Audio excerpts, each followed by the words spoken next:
Okay, this is a record of my garden at the very end of August 2016. Well, it looks better than it did a couple of years ago.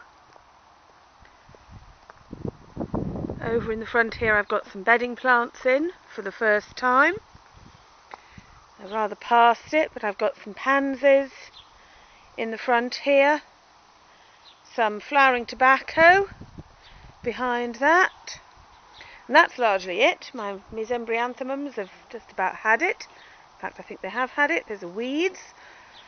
The whole garden is fairly well equipped with weeds, especially the bed that I haven't yet started work on, which we'll just have a look at now.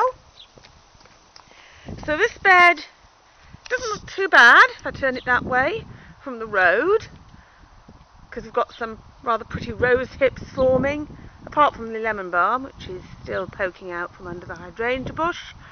But if we actually come round the car, we'll see that most of the rest of the bed, including some overgrown roses, is in fact completely full of weeds. That's because I need to cut those rose bushes down before I can get to them. There's also yet more of my parents' favourite Montbretia and an enormous bush they unwisely planted, the last survivor of about 20 enormous bushes which I've cut down since I started work on the garden. But really what I came to record is my vegetables rather than the state of my rest of it. So here in the front we've got some courgettes. We've got two here. This plant seems to have gone into shock after it accidentally grew a marrow, which I had for dinner a couple of weeks ago. Since then it seems to have decided it doesn't want to flower anymore. Down here we've got one of those pattypan squashes. I think you can see it. And that about needs picking. And it looks as if I've got a second one coming there, which is good. It doesn't look as if these produce as many courgettes as the other kind. Here we have some yellow courgettes, which appear to be turning into yellow marrows. So that's another thing that needs to have something done to it. Some sweet peas to attract pollinators. And some nasturtiums that are, going a bit grey. So, tomatoes, tumbling toms. I've had about a pound of these so far.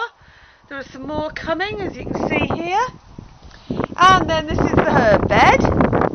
So this is the sage I put in at the start of the year.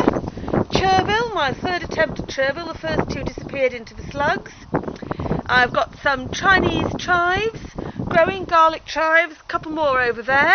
They weren't lying when they said those grow slowly. And then my long-standing perennials, so I've got rosemary, bay, two lots of chives, some thyme. I planted some peppermint in the ground, which is probably unwise because it's rather taking over already. Something's been eating this, word fails me, fennel, that's the stuff. And here I have some landcress that's gone to seed, which I hope will self-seed next year. Most of the back garden is still a work in progress. It's not a lawn anymore, though there are still quite a few dandelions. The red currant bush was not planted in a very sensible place by my father because it's in almost perpetual shade, but it does seem to be alive. Whether it wants to grow any red currants is anyone's guess. The place where the hedge was could be worse. This bit's had to be left because there's a wasp's nest in it at the moment. Moving round, camera adjusts to the shade. I don't know what's got into my horseradish, but it's not very happy. I've got some strawberries, which I'm attempting to propagate in between the slugs' attacks on them. Bramble here that looks as if it's producing some quite good fruit, so I'm going to grow that along the back bed. I've got some peas, which were advertised as mange tout, but were absolutely foul when they were used as mange tout.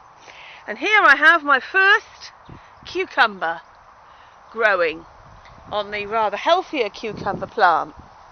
Now these haven't worked. These are supposed to be podding radishes. They're flowering all right, but they absolutely refuse to set any pods whatsoever. So I won't try that particular cultivar again. I've got more sweet peas to attract pollinators. I've got a bit of bare ground that was once completely full of lettuces, which have completely disappeared into the slugs. Some more land cress, some more lettuces, which are disappearing into the slugs. I've got a chilli plant which flowers but doesn't seem to want to grow any chilies. I've got some tomatoes which I think are in too much shade to actually go sort of red. Another courgette. This one seems not to be on strike at the moment. This courgette plant has actually not produced a single courgette all year. This one is producing some kind of little baby yellow ones. This one doesn't appear to want to produce courgettes either. I think next year I'll stick them in the front. One more cucumber.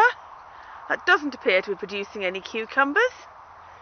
And then if we step back a bit to get them in, I've got the beans, which a workmate gave me.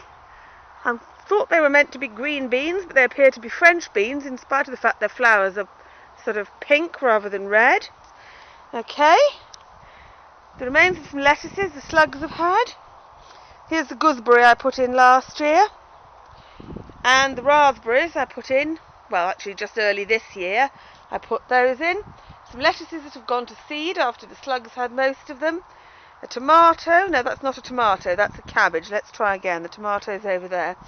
A cabbage which is refusing to make a heart.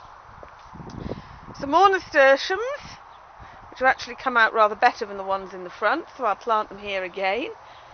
The end of year mess, which always results from walking onions, though they have actually produced a good harvest of walking onions.